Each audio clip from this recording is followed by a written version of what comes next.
Welcome to my YouTube channel Thrill Classes. दोस्तों, जैसा कि स्क्रीन के ऊपर दिखाई दे रहा है कि ये क्लास 1 है और मैंने पिछली वीडियो के अंदर आप लोगों को बताया था कि बिहार के अंदर बहुत जल्दी सहायक उर्दू अनुवादक का वैकेंसी आने वाला है। और मैंने आप लोगों से कहा था कि हम लोग जो है कल से क्लास शुरू कर रहे हैं। तो ये आप लोगों के सामने पहला वीडियो है। तो चलिए हम लोग स्टार्ट करते हैं। और ये सहायक उर्दू अनुवादक का आपका पहला वीडियो है। तो उससे पहले हम लोग यहाँ पे देख लेते हैं। यहाँ पे देखिए कि एग्ज़ाम जो आप लोग का पिछली वीडियो में मैंने बताया था कि एग्ज़ाम दो पार्ट में होगा। एक आपका रहेगा पीटी एग्ज़ाम रहेगा। पीटी एग्ज़ाम के अंदर जो आप लोगों का जो मेन आपका ये जो टॉपिक कौन कौन सा रहेगा। तो यहाँ पे पीटी एग्ज़ाम के लिए टॉपिक दिया हुआ है कि व्याकरण का पार्ट रहेगा, यानी कवायद का हिस्सा रहेगा, जिसमें कि वाहिद जमा और तज़कीर व तानीस रहेगा। अजदाद उर्दू से हिंदी, हिंदी से उर्दू, इस तरीक़ा से रहेगा। और उर्दू से हिंदी में शब्दावली यानी वर्ड के ऊपर यहाँ पे सवाल पूछा जाएगा। फिर उसके बाद जाके हिंदी से उर्दू पूछा जाएगा। कुछ जो आप लोगों का 15 से 20 सवाल जो आप लोगों का सामान्य ज्ञान से रहेगा, वो भी बिहार लेवल के ऊपर, और करंट अफेयर एक तरीक़ा से उसमें देखा जाएगा। उसके बाद टाइमिंग आप लोगों को ये टोटल अंक जो रहेगा, नंबर जो रहेगा, 100 नंबर का एग्जाम होगा और टाइमिंग इसके लिए 90 मिनट दिया जाएगा। फिर ये जाके आपका मेंस के लिए है, रिटर्न एग्जाम होगा। ये तो आपका ऑब्जेक्टिव बेस एग्जाम होगा, ठीक है, ऑब्जेक्टिव बेस एग्जाम होगा ऑप्शन वाला। और उसके बाद जाके ये मेंस का जो एग्जाम होगा वो रिटर्न एग्जाम होगा। ये भी मेंस का एग्जाम जो आपका 2 पार्ट में होगा, यानी पेपर 1 और पेपर 2 करके होगा। तो पेपर 1 में आपको 3 घंटे दिए जाएंगे, जिसमें 100 नंबर का रहेगा। अब इसमें क्या क्या चीज़ पूछा जाएगा, तो उर्दू व्याकरण से ही लिया गया, सरफे व नहू, ये 2 गो मेन टॉपिक आपका हो गया। उसके बाद जाकर वाहिद जमा, तज़कीर व तानीस, अजदाद, मुहावरे, वो ज़रबुल मसल भी आपका इसमें से रहेगा। और एक रहेगा उर्दू संक्षेपण रहेगा। निबंध या पत्र लेकर आपका पेपर 1 के अंदर पूछा जाएगा, रिटर्न एग्जाम जो होगा। उसके बाद पेपर 2 के अंदर भी सेम है, आपका 100 नंबर का होगा और उसका 3 घंटा दिया जाएगा। उसके बाद आपका देख लीजिए हिंदी से उर्दू, उर्दू से हिंदी और अंग्रेजी से उर्दू, अंग्रेजी से हिंदी, इस तरीक़ा से अनुवाद आपका रहेगा। तो ये आपका मेन सिलेबस था जो आप लोगों के सामने यहाँ पे मैं रख दिया हूँ। अब इसी बेस पे हम लोगों को पढ़ना है। तो यहाँ पे मैंने जो इसका पीपीटी तैयार करके लाया हूँ आप लोगों के सामने। तो मेन पर्पस रहेगा हम लोगों का जाके आपका रिटर्न एग्जाम का मेन पर्पस रहेगा रिटर्न एग्जाम का। रिटर्न एग्जाम के ही अंदर हम लोग इसको अच्छे से की करेंगे, ताकि आपका पीटी एग्जाम भी जो आपका निकल जाएगा। जैसे कि इसमें ज़्यादा कुछ है नहीं पीटी एग्जाम में, सिर्फ वहाँ पे 40% मार्क यानी 100 नंबर का है। तो 40 नंबर आपको क्वालिफाई नंबर लाना जो इसमें मेंस में बैठने के लिए। तो इस बेस पे अगर हम तैयारी करते हैं तो फिर हम हमारा क्या है कि पीटी आराम से निकल जाएगा और मेंस की भी तैयारी भी ज़बरदस्त हो जाएगी। तो चलिए हम लोग स्टार्ट करते हैं। अब क्लास के ऊपर चलते कि आज हम लोग क्या पढ़ने वाले हैं। तो देखिए यहाँ पे स्क्रीन के ऊपर आप लोगों को दिखाई दे रहा है कि यहाँ पे मैंने आप लोगों को शुरू किया कवायद से ही। उर्दू के कवायद को मतलब कायदा को एक तरीक़ा से कवायद को माहिरीन जवान ने 5 हिस्सों में तकसीम किया है, जिसमें एक है इल्म हिज्जा, दूसरा इल्म सर्फ है, तीसरा इल्म नहू, चौथा जो इल्म बयान, पाँचवा आपका इल्म उरूज है। लेकिन हमारे जो मतलब कि एग्ज़ाम के अंदर जो पूछा जाएगा मेन रहेगा आपका इल्म सर्फ और इल्म नहू के बारे में। तो हमको यही दोनों पढ़ना है, लेकिन थोड़ा सा हम लोगों को क्या करना है, इल्म हिज्जा के बारे में भी बेसिक चीज़ जान लेना है। 1-2 क्लास मैं इल्म हिज्जा के ऊपर दूंगा। उसके बाद मेन आप लोगों का इल्म सर्फ और इल्म नहू के अंदर आएंगे, और इसी के अंदर वाइज हमारा सारा चीज़ हम लोगों को पढ़ लेना है, ठीक है। तो चलिए हम लोग स्टार्ट करते हैं यहाँ पे। अब ये है कि इल्म थोड़ा सा ये देख लीजिए कि इल्म हिज्जा के अंदर क्या चीज़ पढ़ते हैं। तो इल्म हिज्जा के अंदर क्या होता है कि हुर्फ़ों के ऊपर हम लोग बहस करते हैं, यानी कि जितनी भी चीज़ हमको पढ़ना हुर्फ़ों से रिलेटेड पढ़ना है कि हुर्फ़ कितने तरह का होता है, किस हुर्फ़ को क्या पढ़ना चाहिए, किस हुर्फ़ को जो है वहाँ पे स्किप करना चाहिए। इस तरीका का कॉन्सेप्ट आपका इल्म हिज्जा के अंदर हम लोगों को पढ़ने के लिए मिलता है। दूसरा है कि इल्म सर्फ के अंदर, तो इसके अंदर लफ्ज़ के ऊपर बहस किया जाता है, यानी वर्ड के ऊपर। वर्ड को कितने तरह से तकसीम किया गया, बांटा गया, कितने पार्ट में बांटा गया, कौन कौन सा वर्ड हो सकता है, किस वर्ड को क्या नाम दिया गया, कि लफ्ज़ को किस किस नाम से पुकारा जाता है। तो उसके ऊपर सारा बहस इल्म सर्फ के अंदर किया जाता है। इल्म नहू के अंदर जो किया जाता है वो जुमले के ऊपर बहस किया जाता है कि जुमले के कितने जजू होते हैं, पार्ट होते हैं, कितने अकसाम होते हैं, यानी कि मेन पर्पस रहता है जुमले के ऊपर वहाँ पे ये करने के लिए। तो इसलिए हमको क्या करना है कि लफ्ज़ और जुमले को पढ़ने से पहले हम लोगों को हर्फ के बारे में थोड़ा सी बेसिक जानकारी ले लेना है। उसके बाद हम लोग क्या करेंगे, लफ्ज़ के बारे में पढ़ेंगे, फिर इल्म हिज्जा के बारे में पढ़ेंगे, और बाकी भी आपका पीपीटी जैसे कि मैंने यहाँ पे तैयार करके लाया, ये देखिए। मैंने यहाँ पे वर्ड का भी लाया है कि वर्ड को भी लेके आया, वर्ड मीनिंग भी लेके आया है, फिर उसके बाद जाके कुछ कॉन्सेप्ट लेके आया कि ट्रांसलेट कैसे करना है। तो ये सारा चीज़ हम यहाँ पे लेके आए हैं। तो लेकिन हमको जो सीखना है यहाँ पे ना, वो एकदम बेसिक से सीखना है, ठीक है ना। कोई भी चीज़ स्किप करके नहीं चलना, पूरा एक तरीका से कम्प्लीटली कोर्स के तौर पे हम लोग क्या करेंगे, इसको सीखेंगे। छोटे छोटे वर्ड से ही हम लोग ट्रांसलेट करने के लिए भी सीखेंगे और सारा चीज़ यहाँ पे लेके आते हैं। तो चलिए हम लोग स्टार्ट कर लेते हैं कि आज हम लोग जो पढ़ने वाले इल्म हिज्जा के बारे में पढ़ने वाले, तो इल्म हिज्जा क्या चीज़ है, ठीक है। इसका पीडीएफ आपको जो है टेलीग्राम पे भी मिल जाएगा और यहाँ वीडियो का डिस्क्रिप्शन के अंदर भी मैं डाल दूंगा, और एक व्हाट्सअप चैनल बनाया हूँ उसके ऊपर मैं डाल दूंगा। तो आप उस चैनल से जुड़ जाइएगा, उसका लिंक भी मैं व्हाट्सअप चैनल का लिंक भी आप लोगों को इस वहाँ पे डाल दूंगा, डिस्क्रिप्शन के अंदर में मैं डाल दूंगा। चलिए स्टार्ट करते हैं कि इल्म हिज्जा क्या है। तो इल्म हिज्जा के माने हुर्फों को अलग अलग करके उनके हिज्जे करने की वाकफियत या मामलात को के हैं। यानी कि इल्म हिज्जा का मतलब यही हो गया कि हुर्फ को अलग अलग करके हमको उसको हिस्से लगा के उसको पढ़ना है, समझना है, जानने की कोशिश करना, वही एक इल्म हिज्जा है। दूसरे यहाँ पे नोट में भी दिया हुआ है कि हुरूफ है ना, हुरूफ जो है हिज्जा वह है, यानी जो हिज्जा है, हुर्फ हिज्जा जो है, ठीक है, तो वह हिज्जा है जिससे कोई जबान बनती है, ठीक है ना। तो इल्म हिज्जा के बारे में यही चीज बताया जा रहा है कि यहाँ पे नोट देखिए कि हुरूफ हिज्जा वह है जिनसे कोई जबान बनती है, ठीक है। यानी जबान में हुर्फों का मजमुआ होता है, कोई भी जबान के अंदर एक मजमुआ होता है। जैसे हिंदी आप लेते तो उसमें भी आपका जो है वर्णमाला होता है, उसके अंदर एक मजमा होता है ना। को खो गो इस तरीका से आपका रहता है, ABCD देख लीजिए, ए से लेकर जेड तक, ये एक ग्रुप है ना। तो उसी तरीका से उर्दू जबान है, तो इसमें भी एक मजमुआ आएगा, मतलब कि एक समूह होगा, है ना, हुर्फों का। उसके बाद उन हुर्फों को हुरूफ तहज़ी कहा जाता है। यानी कि ये जो यानी जबान में हुर्फों का मजमुआ होता है, यानी एक समूह होता है, एक ग्रुप होता है, उसी को हुरूफ तहज़ी कहा जाता है, और इसका अबजद भी कहा जाता है, हुरूफ अबजद के नाम से भी जाना जाता है। तो ये चीज़ आपका यहाँ पे से आता है। जैसे कि मान लीजिए यहाँ पे अलीफ है, बे है, पे है, ते है। बहुत से बच्चे समझ लेते हैं कि मतलब अलीफ बे ते, स्टार्टिंग यहाँ से कर देते हैं कि ये अलीफ हो गया, बे हो गया, ते, ये इस ते है ना, अलीफ बे ते से, है ना, जीम है से, है ना, अलीफ बे ते से जीम है खे, इस तरीका से आप पढ़ लेते तो ये अरबी का है, ये अरबी का जो है ना, अरबी का हर्फ है। इस तरीका से नहीं, आपको यहाँ पे इस तरीका से अलीफ बे, अभी मैंने यहाँ पे नीचे भी लिख रखा जब इसको तकसीम किया है, तो अलीफ बे पे ते, है ना, ये तक आपको देखना है। तो ये आपका हर्फ है, ठीक है, हुरूफ इसी को कहा जाता है।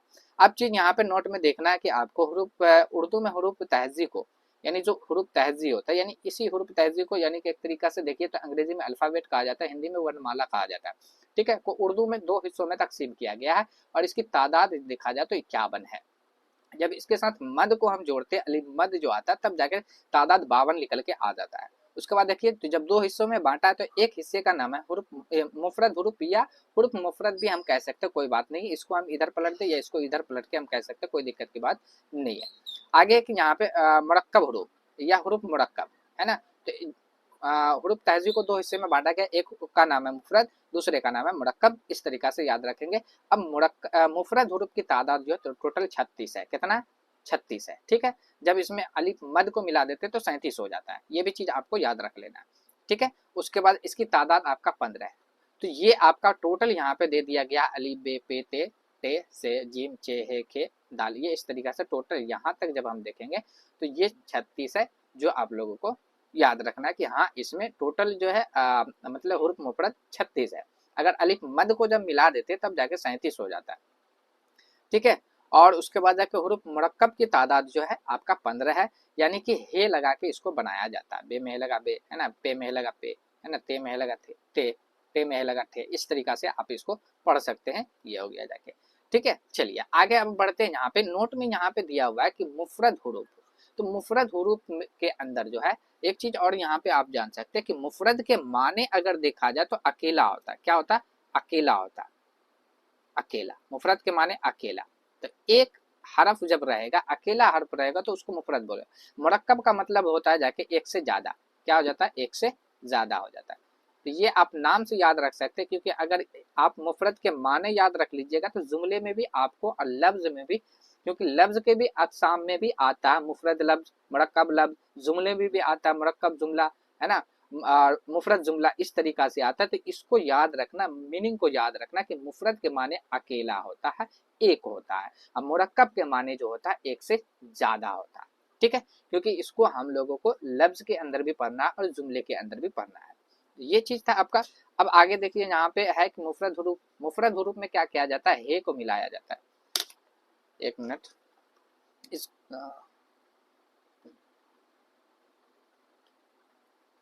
तो मुफरद हुरूफ में क्या किया जाता है, हे को मिलाया जाता है। तो जब हम हे को मिलाते हैं, तो हे को जब मिलाते हैं तो वो मुरक्कब बन जाता है। क्या बन जाता है, मुरक्कब बन जाता है। जैसे कि अगर मान लीजिए यहाँ पे बे है, तो जब बे में हे को मिला देंगे तो बे हे बह बन जाएगा। तो इसका मतलब एक से ज्यादा हो गया, यानी कि इसमें जो हर्फ आया है बे है और फिर उसके बाद जाके हे है। जब ये दोनों को जब हम मिलाए जाके तब बे में लगा बे बना। ठीक है, तो इसको हम बोलेंगे मुरक्कब हुरूफ बोलेंगे। ठीक है, चलिए अगला पॉइंट देखते हैं कि जबान की सबसे छोटी इकाई जो होती है वो आवाज होती है। इसी आवाज को हुरूफ कहते हैं। तो उर्दू जबान में जो है ना, हर एक लैंग्वेज की अपनी एक इकाई होती है, एक यूनिट होती है ना। तो उसी यूनिट को आप इकाई को जो हम जो कहते हैं वो हर्फ कहते हैं उर्दू जबान के अंतर्गत। जैसे यहाँ पे बता दिया गया, अलिफ है, जीम है, मीम है, सीन है, हे है, काफ है, ये सारा का सारा क्या है, हर्फ है आपका। चलिए अगला पॉइंट देखेंगे, यहाँ पे आजादाना तौर पर बोली जाने वाली हुरूफ जो होती है हुरूफ इल्लत होती है। ठीक है, हुरूफ इल्लत कहलाता है। क्या कहलाता है, आजादाना तौर पर बोली जाने वाली हुरूफ को क्या कहते हैं, हुरूफ इल्लत कहते हैं। क्या कहते हैं, इल्लत कहते हैं इसमें। ठीक है, उसके बाद आगे हम देखेंगे तो नोट में यहाँ पे दिया हुआ कि तलफ़ुज़ के लिहाज से हुरूफ के 5 किस्में हैं। ज़्यादा हमको डीपली जो है यानी कि इल्म हिज्जा के बारे में नहीं पढ़ना है, सिर्फ ये तलफ़ुज़ के एतबार से जो एक क्लास और बनेगा, जो इल्म हिज्जा के बारे में हम लोगों को पढ़ना है कि तलफ़ुज़ के एतबार से जो हुरूफ के 5 किस्में होते हैं उसको हम लोगों को जान लेना है। उसके बाद फिर हम लोगों को सर्फ के ऊपर चलना है, इल्म सर्फ के ऊपर चलेंगे। ठीक है, तो तलफ़ुज़ के लिहाज से आपको देखा जाए तो हुरूफ के कितने किस्में होते हैं, तो 5 किस्में होता है। एक का नाम अलिफ है, दूसरे का नाम नून है, तीसरे का नाम वाव है, चौथे का नाम हे है, पांचवें का नाम ये है। तो ये चीज आपको याद रखना है। ठीक है, चलिए अब लेकिन एक पॉइंट और भी यहाँ पे आपको रखना है कि एराब है ना, एराब एराब भी हुरूफ इल्लत की तरह कार्य करते हैं, यानी काम करता है ना, हुरूफ इल्लत की तरह ही काम करते हैं। ये भी चीज याद रखना है। उसके बाद देखना है कि अब देखिए एराब क्या चीज होता है। तो यहाँ पे देखिए जबर, यानी कि ऊपर जो रहेगा कोई हर्फ है उसके ऊपर छोटा सा लकीर दे दिया गया तो ये जबर हो गया। जेर यानी इसी के नीचे अगर लगा दिए तो ये जेर हो गया। पेश यानी कि इस तरीका से मुंह घुमा दिए, है ना, तो पेश हो गया जाके यहाँ पे जो आपका दिया तनवीन, है ना। तो तनवीन आपका देख लिए एक तरीका से समझिए कि जिस तरीका से ब्रैकेट आपका दिया जाता है तो उसी तरीका से आपका दिया गया जाएगा, है ना। ये आपका तनवीन हो गया, उल्टा मतलब उल्टा पेश समझ लीजिए, एक तरीका से उल्टा पेश एक तरीका से तनवीन के अंदर में आ जाएगा। ठीक है, तजदीद तजदीद एक तरीका से समझिए उल्टा डब्लू जो होता है उसके ऊपर दिया जाता है। ठीक है, तो ये डबल करके पढ़ा जाता है। मद आपका हो गया कि ये है ना, ये मद की शक्ल हो गया जज्म, जज्म इस तरीका से आपका रहेगा। सुकून हो गया जाके मतलब कि खाली रहेगा, जिसके ऊपर एराब नहीं होता ना उसी को सुकून कहा जाता है। कोई लफ्ज लिखा जाता है उसके ऊपर कोई भी अगर हम ये एराब नहीं डालेंगे तो उसको फिर हम जाके सुकून कहेंगे।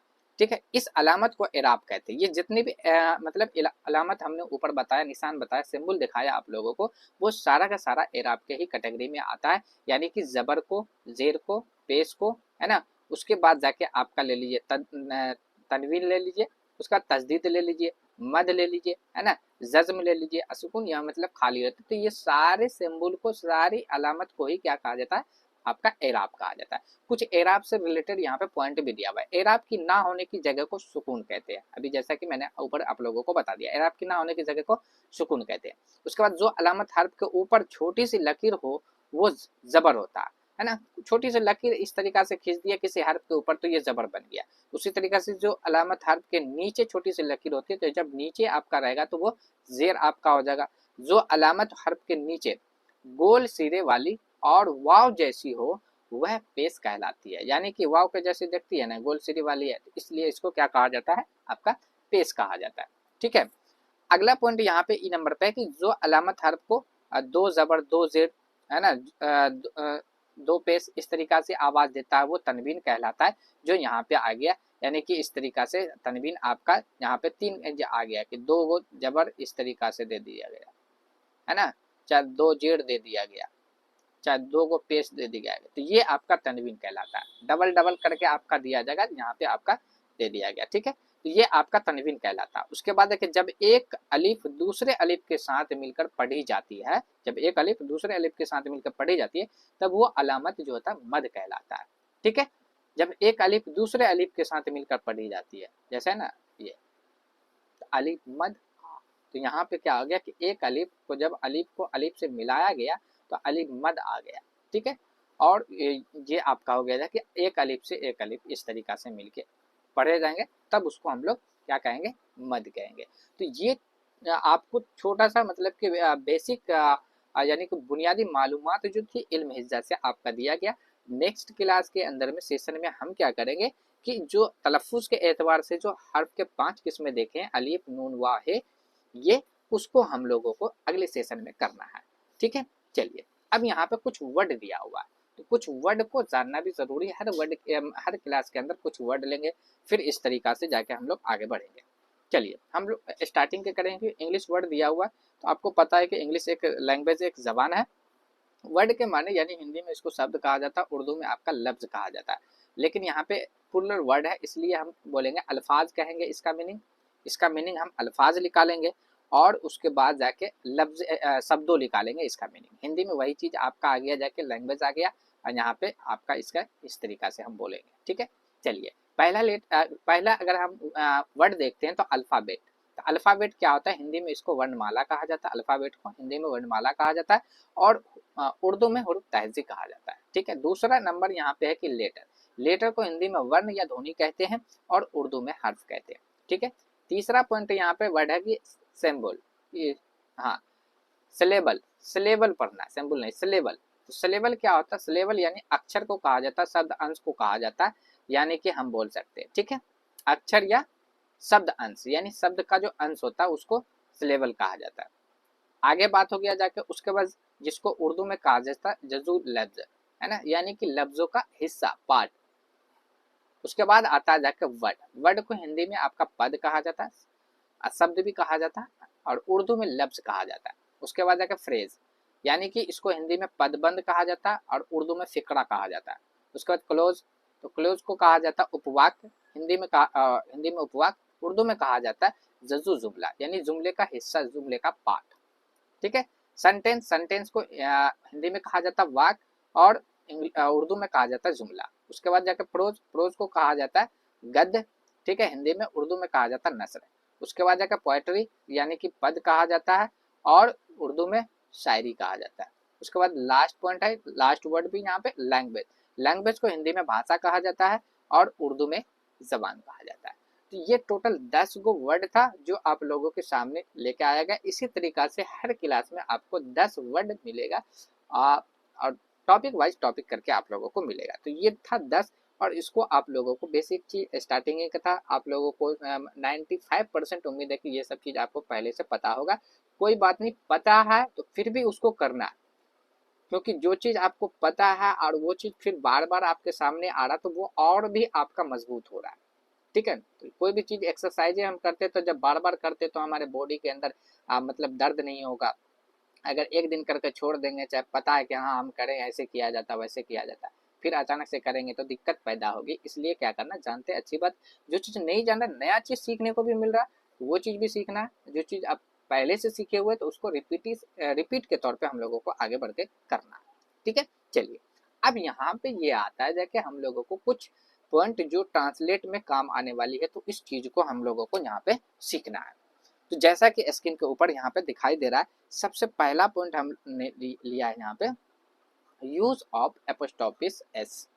एपोस्ट्रोफिस एस का यूज सीखना है और ऑफ का यूज सीखना है। ये दो चीज का यूज सीखना है, इसलिए सीखना पहले जरूरी है। बेसिक चीज से हम एकदम बेसिक से चल रहे हैं ताकि ट्रांसलेट करने में हमको दिक्कत ना हो। और ये सिर्फ आप जहन में ये नहीं रखना है कि हाँ हमको सिर्फ जो है मतलब क्वालिफाई करने के लिए सीखना है, ये वो करके एकदम बुनियादी तौर से बना कि कहीं पे दिक्कत होने के बाद नहीं है, ठीक है।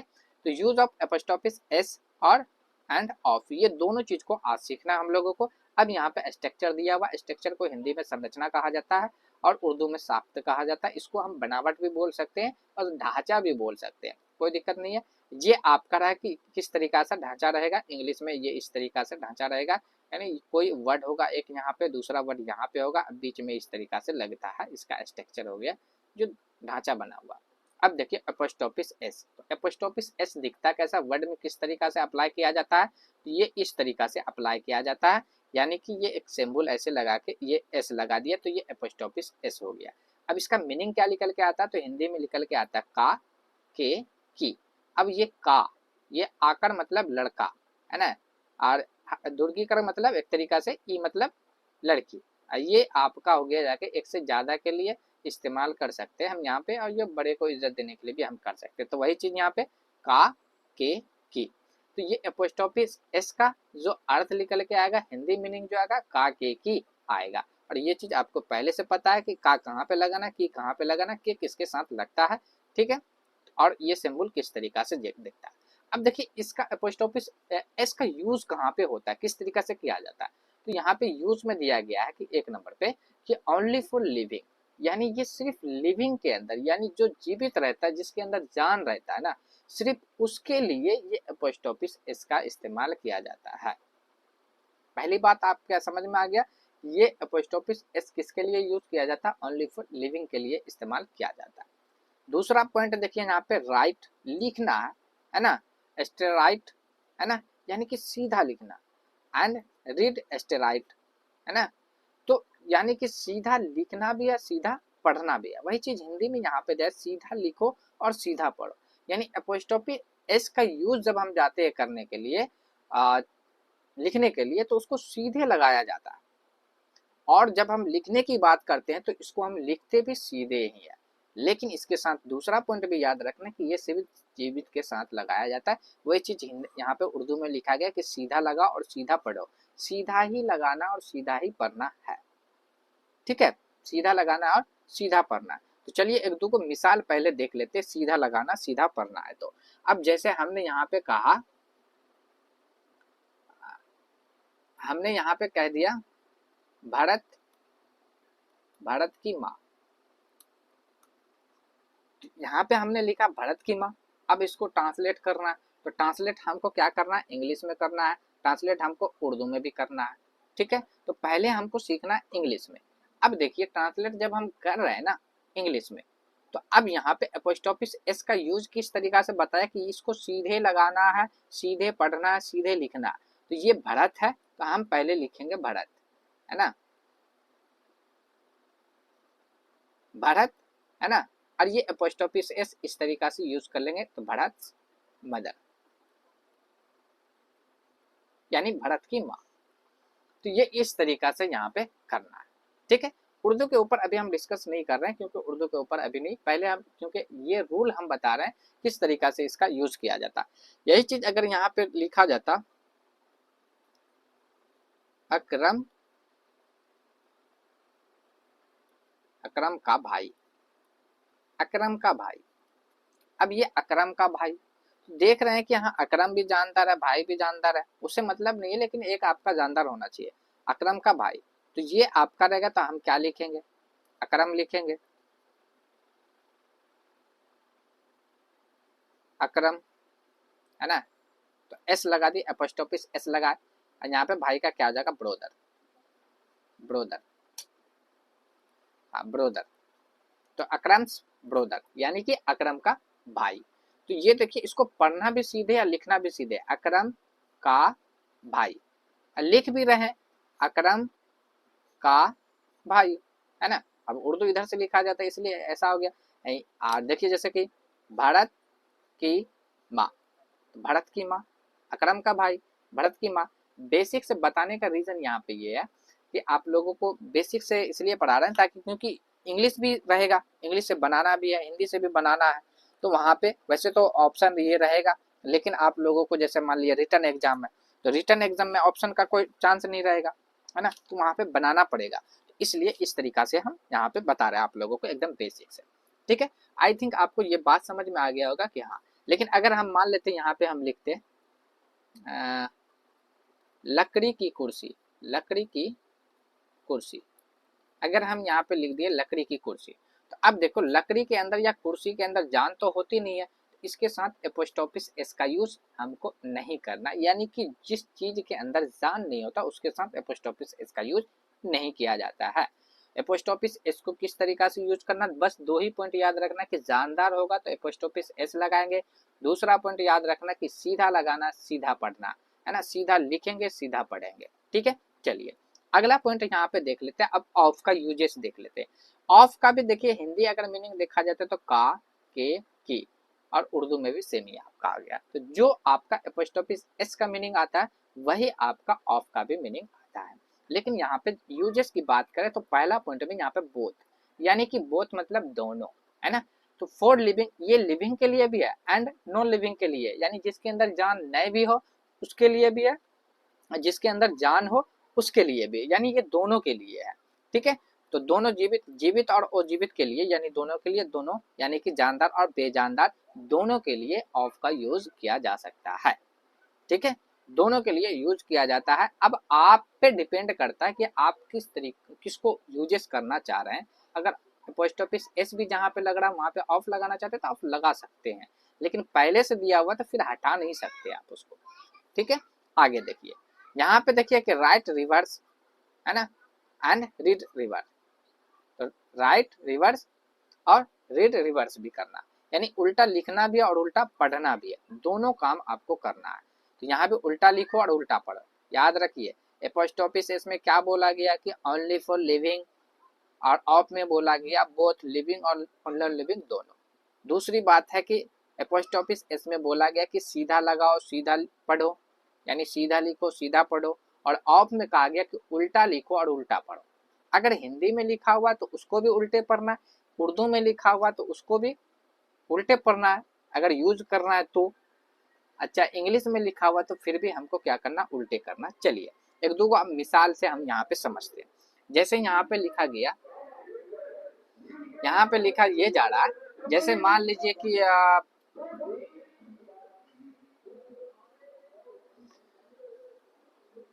फादर ऑफ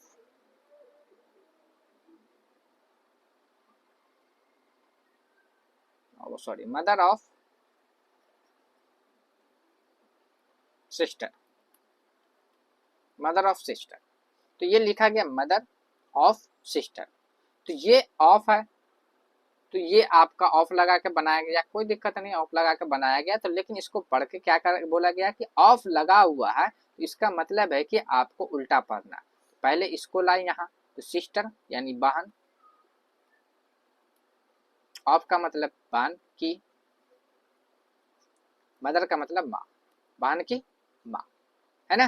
तो ये इस तरीका से आपको बनाना। अच्छा, उर्दू भी जाएंगे बनाने के लिए वही आ जाएगा, बहन, बहन की माँ, तो बहन की माँ, तो ये आपका बनेगा। ठीक है, उसी तरीका से जैसे लिख सकते हैं कि द कैपिटल ऑफ दिल्ली, तो द कैपिटल ऑफ दिल्ली। देख लिया हमने, यहाँ पे ऑफ लगा हुआ, तो इसको यहाँ पकड़ के लाओ, यानी दिल्ली, ऑफ का मतलब है ना दिल्ली, है ना, दिल्ली की, कैपिटल का मतलब राजधानी, तो दिल्ली की राजधानी, राजधानी, दिल्ली की राजधानी। ये इस तरीका से बनाना। उर्दू भी वैसे बनेगा, दिल्ली की राजधानी, दिल्ली की राजधानी, यानी कि राजधानी को हम कहते हैं दारुल हुकूमत, दारुल हुकूमत, है ना। तो दारुल हुकूमत दिल्ली की राजधानी। तो यानी और दा का सेंस कुछ भी नहीं होता इंग्लिश में। ये जो आर्टिकल होता है, 3 गो आर्टिकल है जिसमें से एक दा भी है ना। तो दा का मीनिंग कोई चीज निकल के नहीं आता है, दा का यूजेस बहुत सा है लेकिन उसका मीनिंग नहीं आता। तो हम लोग वहाँ पे सीखेंगे, दा का भी यूज सीखना है क्योंकि अक्सर वहाँ पे यूजेस भी किया जाता है। ठीक है, तो ये आपका था ताकि इंग्लिश से उर्दू हिंदी सारा चीज बनाने का। तो आई थिंक आपको अपोस्ट्रोफिस एस और ऑफ का यूजेस आपको पता चल गया होगा। मैंने आपको बताया था यहाँ पे कि आपको एक चीज यहाँ पे कि ये अपोस्ट्रोफिस एस है। 2 चीज याद रखना है कि ये लिविंग के साथ जाएगा, एक मिनट,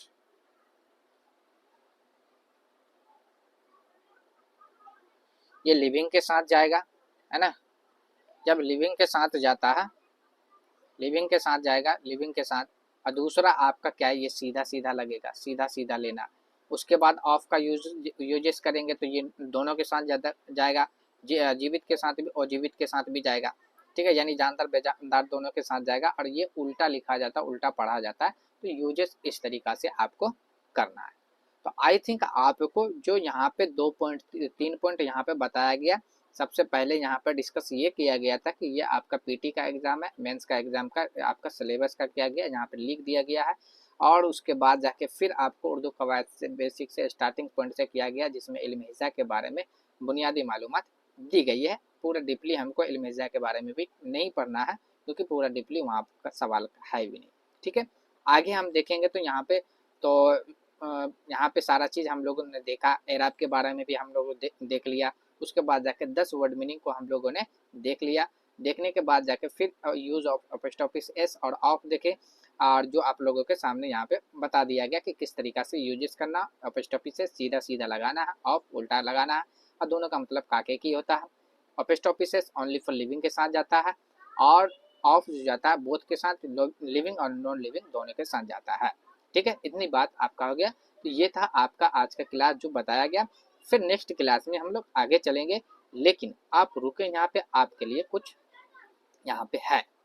तो क्या है आप लोगों के लिए? आप लोगों के लिए यहाँ पे होमवर्क दिया गया है, और होमवर्क यहाँ पे ये चीज़ दिया गया है, ठीक है, कि चेंज अदर लैंग्वेज, कि बदलना है दूसरे लैंग्वेज के अंदर में। दूसरे लैंग्वेज के अंदर में क्या है, यहाँ पे हम लोग 3 लैंग्वेज के ऊपर फोकस कर रहे हैं।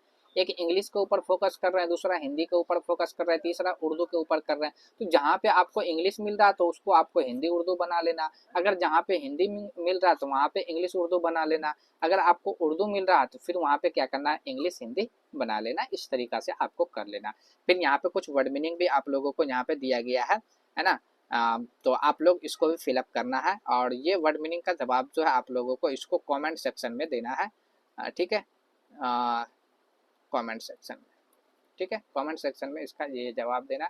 और ये लोग आप लोग क्या करना है, क्या करना आप लोगों को कि आप लोग अपने नोटबुक पे आप लोगों को क्या करना है कि वहाँ पे बना के बेजाबते और नंबर बैठा के बना के आप लोगों को क्या करना है, मेरे व्हाट्सअप चैनल इस पे व्हाट्सअप चैनल से आप जुड़ जाए, व्हाट्सअप ग्रुप से जुड़ जाए, और वहाँ पे आप लोगों को क्या करना है, शेयर करना है। ठीक है, चलिए फिर हम लोग मिलते हैं अगली क्लास के अंदर में। वहाँ पे आप नेक्स्ट क्लास जब लेके आएंगे तो आप लोग तैयार रहिएगा नेक्स्ट क्लास के लिए। तो चलिए फिर मिलते हैं हम लोग अगली वीडियो में। आज के लिए बस इतना है।